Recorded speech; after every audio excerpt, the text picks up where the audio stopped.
ప్రపంచమంతా ఆశ్చర్యపడేలాగా America, Israel మరియు Iran మధ్య తీవ్రమైన యుద్ధం జరుగుతుంది. ఇంతకు ముందు చేసిన వీడియోస్లో అసలు యుద్ధం ఎందుకు స్టార్ట్ అయింది, ఇప్పటి వరకు ఈ యుద్ధంలో ఏ దేశం ఎంత కోల్పోయింది అనే విషయాల గురించి చెప్పాను.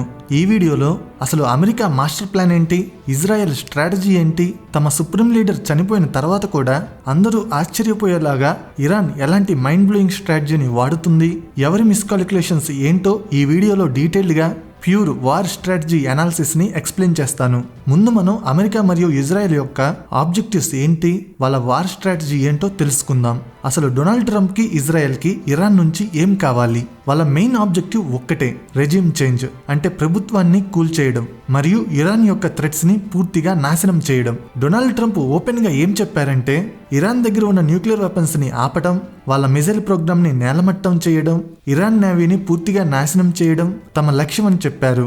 ఇజ్రాయెల్ ప్రైమ్ మినిస్టర్ నేతన్యాహు కూడా తమ దేశ మనుగడకి థ్రెట్ గా ఉన్న ఇరాన్ యొక్క న్యూక్లియర్ మరియు మిజైల్ ప్రోగ్రామ్స్ ని పూర్తిగా నాశనం చేయాలి అని తేల్చేశారు.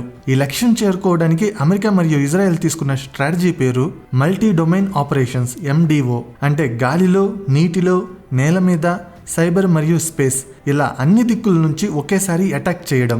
ఇందులో మెయిన్గా 3 స్ట్రాటజీస్ ఉన్నాయి. స్ట్రాటజీ నెంబర్ 1, డీకాపిటేషన్ స్ట్రైక్స్, అంటే శత్రువు యొక్క తల నరికేయడం. Iran supreme leader Ali Khamenei main leaders ని చంపేస్తే total command and control system నాశనం అయిపోతుంది అని వాళ్ళు ప్లాన్ వేశారు. Strategy number 2, air superiority.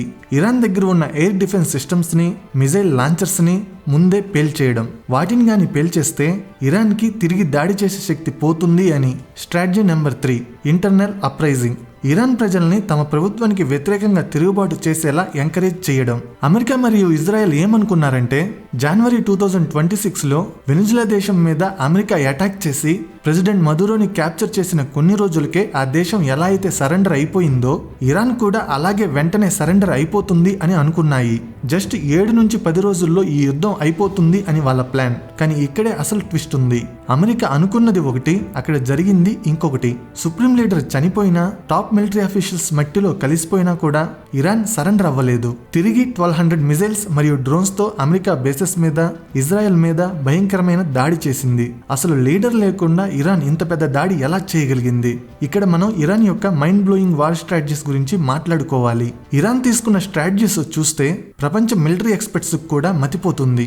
Iran strategy number 1, decentralised mosaic defence, DMD. ఇది తెలిస్తే మీరు ఖచ్చితంగా షాక్ అవుతారు. ఇరాన్ కి తెలుసు అమెరికా వచ్చి తమ టాప్ లీడర్స్ ని చంపేయగలదు అని. అందుకే వాళ్ళు డీసెంట్రలైజ్డ్ మొసాయిక్ డిఫెన్స్ అనే కొత్త సిస్టమ్ ని తీసుకుని వచ్చారు. అసలు ఇది ఏంటంటే, ఇరాన్ తన మిలిటరీ కమాండ్ ని 31 అటానమస్ యూనిట్స్ గా విడదీసింది. అంటే ఈ యూనిట్స్ అనేవి లీడర్స్ తో సంబంధం లేకుండా తమ సొంతగా డెసిషన్స్ తీసుకోవచ్చు. తెహరాన్ కి 1 యూనిట్, మిగతా 30 స్టేట్స్ కి 30 యూనిట్స్. ఒకవేళ మెయిన్ లీడర్ చనిపోయినా లేదా మెయిన్ హెడ్ క్వార్టర్స్ నాశనం అయిపోయినా ఎవరి పర్మిషన్ అవసరం లేకుండా ఈ 31 యూనిట్స్ వాళ్ళకి వాళ్లే ఇండిపెండెంట్ గా యుద్ధం చేస్తారు. అందుకే ఖమ్నే చనిపోయిన కొన్ని గంటల్లోనే ఈ ప్రొవిన్షియల్ యూనిట్స్ అన్ని కలిసి అమెరికన్ బేసెస్ మీద 1200 మిజైల్స్ వేశాయి. అమెరికా ఏమో ఇరాన్ తల నరికాను అనుకుంది. కానీ ఇరాన్ ఒక హైడ్రా లాగా, అంటే ఒక తల నరికితే ఇంకో తల వచ్చే రాక్షసుడిలాగా తయారయ్యింది. Iran strategy number 2, the bleed out cost asymmetry. యుద్ధంలో శత్రువు దగ్గర పెద్ద పెద్ద వెపన్స్ ఉన్నప్పుడు తక్కువ ఖర్చుతో వాళ్ళని ఎలా దెబ్బ కొట్టాలో ఇరాన్ కి బాగా తెలుసు. మీకు ఒక డౌట్ రావచ్చు, ఇజ్రాయెల్ దగ్గర ఐరన్ డోమ్ ఉంది, అమెరికా దగ్గర ప్యాట్రియాట్ ఎయిర్ డిఫెన్స్ సిస్టమ్స్ ఉన్నాయి కదా, మరి ఇరాన్ మిజైల్స్ ని ఆ డిఫెన్స్ సిస్టమ్స్ తో ఈజీగా గాలిలోనే పేల్చేయచ్చు కదా అని. ఇక్కడే ఇరాన్ తెలివిగా కాస్ట్ అసిమెట్రీని వాడింది.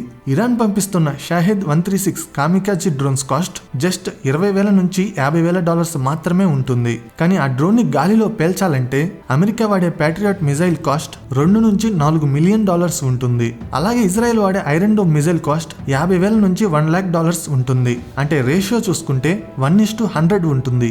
అంటే ఇరాన్ రూపాయి ఖర్చు పెడితే USA మరియు ఇజ్రాయెల్ $100 ఖర్చు పెట్టాలి. అంటే ఇరాన్ జస్ట్ $50 లక్షల ఖర్చు పెడితే దాన్ని ఆపడానికి అమెరికా $50 కోట్ల ఖర్చు పెట్టాలి. ఈ విధంగా వందల కొద్ది చీప్ డ్రోన్స్ ని పంపిస్తే అమెరికా మరియు ఇజ్రాయెల్ డిఫెన్స్ బడ్జెట్ ప్రతి వారానికి బిలియన్స్ ఆఫ్ డాలర్స్ ఆవిరి అయిపోతుంది. దీన్నే బ్లీడౌట్ స్ట్రాటజీ అని అంటారు. Iran strategy number 3, targeting Gulf states. మీకు ఇంకో పెద్ద డౌట్ రావచ్చు, యుద్ధం జరుగుతుంది అమెరికా, ఇజ్రాయెల్ మరియు ఇరాన్ మధ్య కదా, మరి మధ్యలో UAE, Qatar, Bahrain, Saudi Arabia లాంటి గల్ఫ్ దేశాల మీద ఇరాన్ ఎందుకు మిజైల్స్ వేస్తుంది అని, అసలు దుబాయ్లోని బుర్జ్ అల్ అరబ్ లాంటి లగ్జరీ హోటల్స్ మీద బాంబులు ఎందుకు వేస్తుంది అని. దీనికి కారణం అసిమెట్రిక్ ఎకనామిక్ వార్ఫేర్. ఇరాన్కి తెలుసు అమెరికన్ బేసెస్ అన్నీ ఈ గల్ఫ్ దేశాల్లోనే ఉన్నాయి అని. వాటిని ఉపయోగించుకునే యుఎస్ఏ ఇరాన్ మీద దాడి చేస్తుంది అని. ఇరాన్ ఏం ప్లాన్ వేసిందంటే ఈ గల్ఫ్ దేశాల్లో ఉన్న సివిలియన్ ఇన్ఫ్రాస్ట్రక్చర్ అంటే ఎయిర్పోర్ట్స్, హోటల్స్, ఎనర్జీ సైట్స్ మీద దాడి చేస్తే వాళ్ళకి భయం వేసి అమెరికాని యుద్ధం ఆపేయమని బ్రతిమలాడుకుంటారు అని ఇరాన్ అనుకుంది.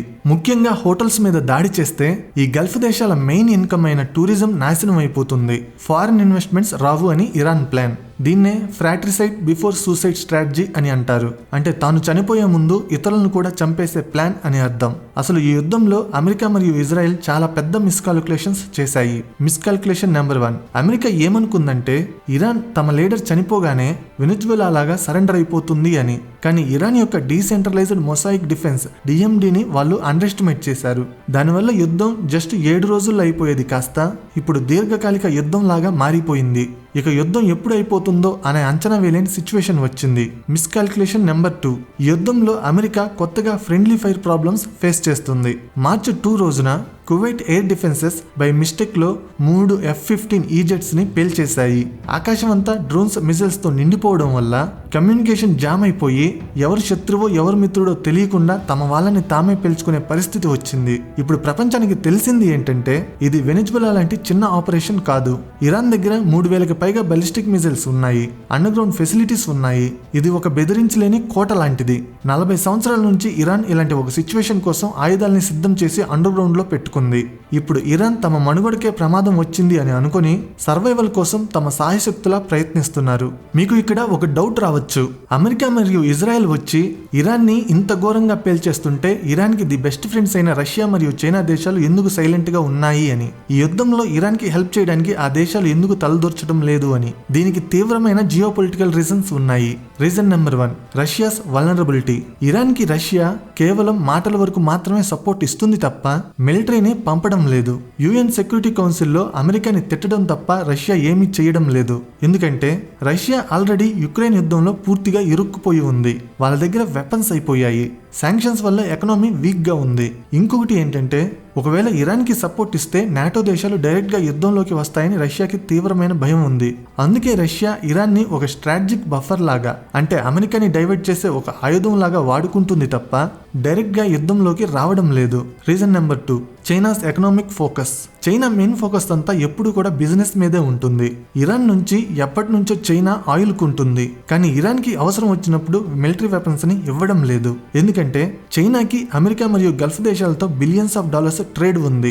చైనా తన belt and road initiative projects ని కాపాడుకోవాలి అని అనుకుంటుంది. ఈ యుద్ధంలో దూరితే తమ ఎకనామీకి నష్టం వస్తుంది అని చైనా సైలెంట్ గా ఉంది. ఈ 2 పెద్ద దేశాలు ఇరాన్ ని ఒక యూస్ఫుల్ డిస్ట్రాక్షన్ లాగా వాడుకుంటున్నాయి. యుద్ధం అయిపోయాక ఇరాన్ వీక్ అయిపోతే అప్పుడు ఎంటర్ అయ్యి వాళ్ళ రిసోర్సెస్ ని తీసుకోవాలని చూస్తున్నాయి.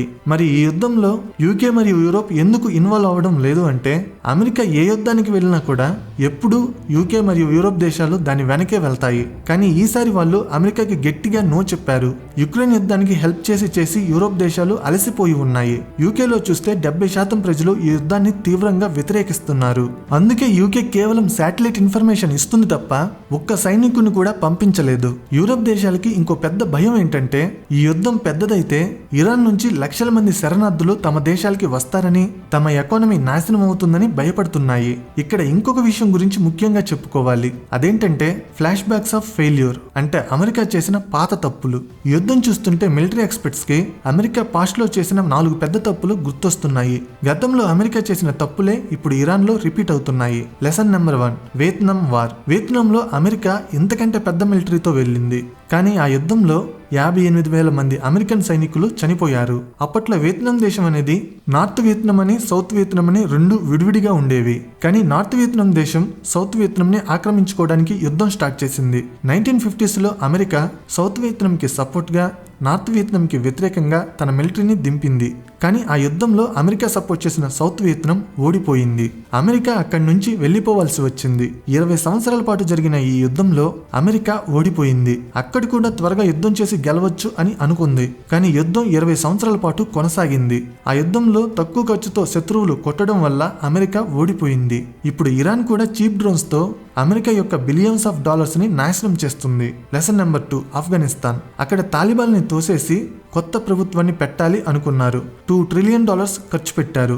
20 సంవత్సరాల పాటు ఆఫ్ఘనిస్తాన్లో యుఎస్ఏ సైనికులు ఉన్నారు. కానీ అక్కడ తాలిబాన్లతో పోరాడి 2400 మంది అమెరికన్ సైనికులు చనిపోయారు. లాస్ట్ కి ఏమైంది? 20 ఏళ్ల తర్వాత తాలిబాన్లు మళ్లీ వచ్చారు. ఇప్పుడు ఇరాన్ లో కూడా ఖమేనీని చంపారు. కానీ రెజిమ్ చేంజ్ చేసినంత మాత్రాన గ్రౌండ్ లో లోకల్ సపోర్ట్ లేకుండా, ఇంకొక లీడర్ లేకుండా ఎవరు రూల్ చేస్తారు? Lesson number 3, Iraq. ఒకప్పుడు ఇరాక్ లో వివిధ కారణాలు చెప్పి సద్దం హుస్సేన్ ని చంపేశారు. కానీ ఆ తర్వాత ఆ దేశంలో సరైన లీడర్ లేక పవర్ వ్యాక్యూమ్ వచ్చి ISIS లాంటి తీవ్రవాదులు పుట్టారు. ఆ తీవ్రవాదులను నిర్మూలించడానికి యుఎస్ఏకి $3 ట్రిలియన్ ఖర్చు అయ్యింది. 8 సంవత్సరాలు పట్టింది. ఎంతో మంది అమెరికన్ సైనికులు చనిపోయారు. రేపు ఇరాన్ లో కూడా ఇంకా పెద్ద ఉగ్రవాదులు వస్తే ప్రపంచానికే ప్రమాదం. Lesson number 4, Libya. లిబియాలో గడాఫీని కూడా ఖమేనీని చంపినట్టే చంపారు. ఆ తర్వాత అక్కడ సరైన లీడర్ లేక లిబియాలో ఇప్పటికీ సివిల్ వార్ జరుగుతూనే ఉంది. ఈ తప్పులే మళ్ళీ ఇరాన్ లో రిపీట్ అవుతాయేమో అని ప్రపంచ దేశాలు అనుకుంటున్నాయి. అసలు ఇరాన్, ఇజ్రాయెల్, యుఎస్ఏ మధ్య ఈ యుద్ధం ఇంకా ఇన్ని రోజులు జరుగుతుంది. ఎవరి దగ్గర ఎంత స్టామినా ఉందో తెలుసుకుందాము. Country 1, USA. అమెరికా దగ్గర $28 ట్రిలియన్ ఎకానమీ ఉంది. $900 బిలియన్ డిఫెన్స్ బడ్జెట్ ఉంది. ఖచ్చితంగా ఎన్ని సంవత్సరాలైనా యుద్ధం చేయగలదు. కానీ అమెరికాలో 59% ప్రజలు ఈ యుద్ధాన్ని తప్పుపడుతున్నారు. పబ్లిక్ ప్రెషర్ వల్ల 6 నుంచి 12 నెలల్లో యుద్ధం ఆపేయాల్సి రావచ్చు అని ఎక్స్పర్ట్స్ అంటున్నారు. Country 2, Israel. ఇజ్రాయెల్ 110,000 మంది సైనికుల్ని యుద్ధంలోకి తెచ్చింది. కానీ ఇజ్రాయెల్ ఎకనామీ చిన్నది. వ్యాపారాలు ఆగిపోయాయి. వాళ్ళు 3 నుంచి 6 నెలలు మాత్రమే ఈ హై ఇంటెన్సిటీ యుద్ధాన్ని తట్టుకోగలరు. Country 3, Iran. Iran economy already sanctions వల్ల చాలా వీక్ గా ఉంది. వాళ్ళ దగ్గర ఉన్న మిజైల్స్ మరియు డ్రోన్స్ ఇంకో 3 నుంచి 6 నెలలకి సరిపోతాయి. కానీ ఫ్యూల్ షార్టేజెస్, పవర్ కట్స్ వల్ల లోపల ప్రజలు తిరుగుబాటు చేస్తే ఇరాన్ ప్రభుత్వం కూలిపోతుంది. ఇరాన్ యొక్క ఏకైక వార్ స్ట్రాటజీ ఏంటంటే అమెరికా మరియు ఇజ్రాయెల్ అలసిపోయి వెనక్కి వెళ్లే వరకు యుద్ధాన్ని సాగదీయడం. ఇరాన్ దగ్గర ఇంకా చాలా మిజైల్స్ ఉన్నాయి. కానీ గల్ఫ్ దేశాల దగ్గర, ఇజ్రాయెల్ దగ్గర వాటిని ఇంటర్సెప్ట్ చేసే యాంటీ మిజైల్స్ స్టాక్స్ లేవు. అది కాకుండా ఒక మిజైల్ ని ఇంటర్సెప్ట్ చేయాలంటే మినిమం 3 నుంచి 6 యాంటీ మిజైల్స్ వదలాలి. ఆల్రెడీ గల్ఫ్ దేశాల దగ్గర యాంటీ మిజైల్స్ అయిపోవస్తున్నాయి. అవి కూడా ఎక్కువ రోజులు యుద్ధాన్ని హోల్డ్ చేయలేవు. కంక్లూజన్ ఏంటంటే ఈ యుద్ధం వల్ల గ్లోబల్ ఎనర్జీ మార్కెట్స్ నాశనం అయిపోయాయి. స్ట్రైట్ ఆఫ్ హార్మస్ బ్లాక్ అయిపోయింది. ఆయిల్ ప్రైసెస్ $150 నుంచి $200 కి వెళ్లిపోయే అవకాశం ఉంది. ఖతార్ లో LNG ప్రొడక్షన్ ఆగిపోయింది. దుబాయ్ లో ఇన్ఫ్రాస్ట్రక్చర్ డ్యామేజ్ అయింది. ఇది హైబ్రిడ్ వార్. అమెరికావి ప్రెసిషన్ స్ట్రైక్స్ అయితే ఇరాన్ వి చీప్ డ్రోన్ స్వామ్స్. ఈ గొడవ వల్ల ప్రపంచమంతా 3వ ప్రపంచ యుద్ధం అంచున నిలబడింది. మీకు ఏమనిపిస్తుంది? ఈ యుద్ధంలో అమెరికా తీసుకున్న ఈ సడన్ డిసిషన్ కరెక్టేనా? ఇరాన్ తన స్ట్రాటజీతో అమెరికాని ఓడించగలదా? కామెంట్ సెక్షన్ లో చెప్పండి. నా ఎక్స్ప్లెనేషన్ నచ్చితే వీడియోని లైక్ చేసి షేర్ చేయండి. ఇలాంటి ఇంట్రెస్టింగ్ వీడియోస్ కోసం ఛానల్ ని సబ్స్క్రైబ్ చేయండి. వీడియో పెట్టగానే నోటిఫికేషన్ రావాలంటే సబ్స్క్రైబ్ చేయగానే పక్కనే ఒక బెల్ ఐకాన్ కనబడుతుంది. దాని మీద క్లిక్ చేయండి. Thank you.